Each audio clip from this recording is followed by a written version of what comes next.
This is the Bartholomew Town Podcast. Hi, everyone. Welcome into Bartholomew Town's continuing coverage of the impact of COVID-19 here in Rhode Island. I'm Bill Bartholomew. On this episode, how is COVID-19 impacting those with disabilities here in the state? A conversation with Guenette Pedersen, founder, CEO, and president of RAMP. All right. So it actually worked. This is new technology for me this week. So it's been... I'm loving it.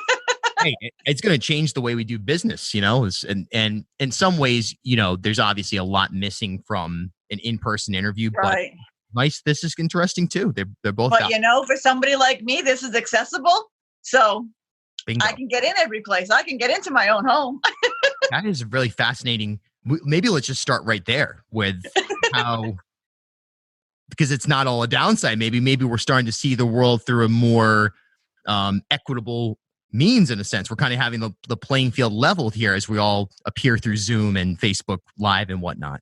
Absolutely. I mean, unfortunately, this is something that you're all getting a taste of what the disability community goes through on a daily basis. We can't go to restaurants, we can't go to weddings or funerals, and we can't participate in a lot of things just for the fact that we can't get in. So you're all kind of getting a feel of what we deal with on a daily basis. Wow. That's probably the most powerful statement that I've heard in this entire experience so far, you know, and you think about the complaints and, you know, we think of all right, well, this person's not making the sacrifice. And you say, well, it's unlike the World War II generation, or it's unlike World War I or whatever other American or historic sacrifice, but not necessarily through the lens of fellow contemporaries who are restricted. So, well, I mean, this too shall pass, and we will get to the other side of this, and we'll do it together. But the difference is you guys will all be able to continue on with your lives and get into places where this is the norm to us, unfortunately. And this is what we want to change. And we want to spend our money at your places and support you. We just want to get in. All right. So let's talk about then day one, so to speak, after this passes. And I know it's not going to be a date. There's going to be a spike in I get it. But if we're at a point where the justifiable hysteria has passed and restaurants are reopening, theaters are reopening, business is back to normal. If we're going to start from scratch anyway, what are the key things that need to be considered to accommodate the entire community, including those with various disabilities? Inclusion for everybody. Accessibility isn't all that expensive where it's not possible. I have touched many businesses where I've made their businesses affordably accessible. Are they fully ADA compliant? No. But are they accessible where I can at least get in and there's a start? Yes. Because, I mean, bottom line is if I go out, I'm bringing friends, I'm bringing family. You know what I mean? I'm promoting your place. I'm letting more people know about it. Who doesn't want more money at the end of the day? Right. We're basically fighting to give you our money. Wow. What an interesting perspective. What else in this moment right now, in terms of the rebuild, and then we'll get into some of the specific challenges that your community is facing now in light of the crisis. But in terms of the rebuild, and again, since we're going to start from scratch, there are all different types of things that we're not going to start from scratch, but ostensibly we're going to start to rethink society at a certain level. Right. You know, what would you like to see broadly here that affects everyone? Basically, it's very, very simple. I want everybody to open their mind and look at things from a new perspective. I mean, I've only been in a wheelchair for 6 years now.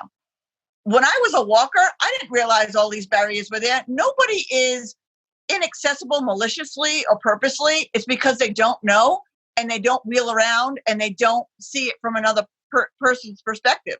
So all we want you to do is change your perspective, see it from another level, and open your mind to change. I mean, we can't change things more than we've changed it right now. So open your mind and let more business in. That's the bottom line. How about within the public sector, by and large? Obviously, there's a lot of ADA requirements that are just that, requirements, but accessibility in terms of government, in terms of public transportation, whatever other aspects. It's not there. The ADA has been around 30 years this year. 30 years is the signing of the ADA. It's the anniversary this year. And the problem is nobody's holding anybody accountable. When we're still opening businesses in this day and age, that are nowhere near ADA compliant at all is a travesty to people like us. All of this new technology and transportation and buses that we have in this city, they're not accessible. So they leave out a whole community. We are the biggest, longest minority in this entire country, and we come in every race, creed, color, and monetary statute. We just want to get in. We just want to be a part. We're fighting to blend. We're fighting to blend in and spend our money and be like everybody else. That's all we want. I hope that we can, let's even just boil it down to as a state here, really focus in on this issue when we're starting over again. Well, that's Ramp's goal. So let's talk about some of the challenges that are maybe being left out of the conversation with the restrictions that have taken place as a result of this crisis. Yes, there's a lot of problems. We're a community that's left out because most of us have compromised immune systems. Most of us have some kind of underlying physical disability, whether it's lung or heart or whatever. And then we have the physical disability. The problem is home delivery is great. When you got somebody in a wheelchair, how are we supposed to get all of our groceries from our front porch to our kitchen table when we live alone? You know what I mean? There's a lot of us who live on our own. PCAs are not allowed to get into people's homes right now. So there is a lot of people who are missing out on daily care and daily therapy and washing, showering, and basic needs because of this. They can't get in, or their organizations are not allowing them to interact. There's such a disconnect. There are so many who can't get to the food banks, can't go to pick up food, can't go shopping for themselves. You know what I mean? And getting it delivered is another problem. You know what I mean? So I think we're missing a whole disconnect that we can work on. What's your message to Governor Raimondo right now? She's clearly driving this ship, at least from a public relations standpoint and from affecting policy. What's your message to her at this stage in the game? Well, I've actually been working with a lot of the state officials and being the liaison between the disability community. And I mean, nobody has been in this position before. Does she make mistakes? Yes. But do I think overall she's doing a great job? Absolutely. For not knowing anything of how to do it, she's opened her mind to taking in ideas and trying to work in the ideas with somebody. My organization hooked up with the Rhode Island Foundation and 211. We've also hooked up with some food banks, and she's allowing us to have our say and figure it out. Are we ever going to be perfect? Hopefully we'll get there, but there's a lot of pieces that are missing that people just don't think about.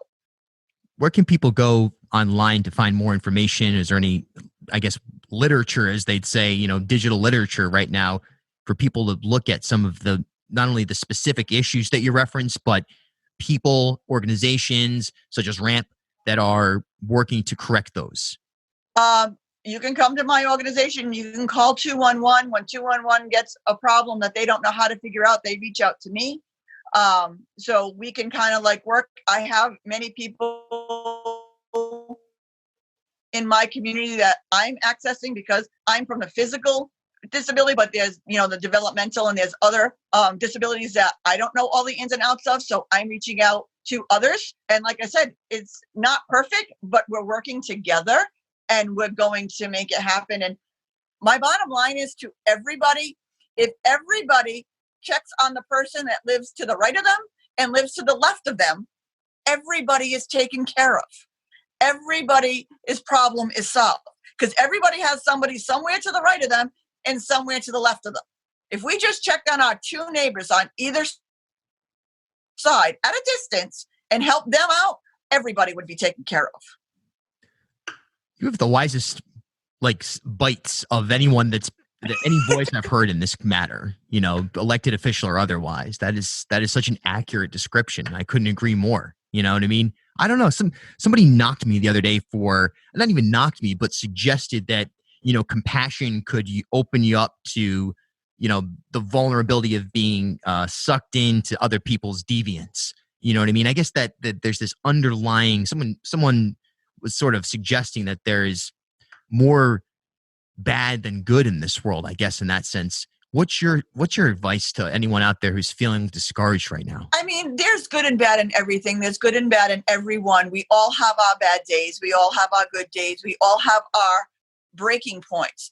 But if we're all looking deep inside us and being truly to our human self and being compassionate and being open and thinking the best of everybody, are you going to get burned once in a while? Probably.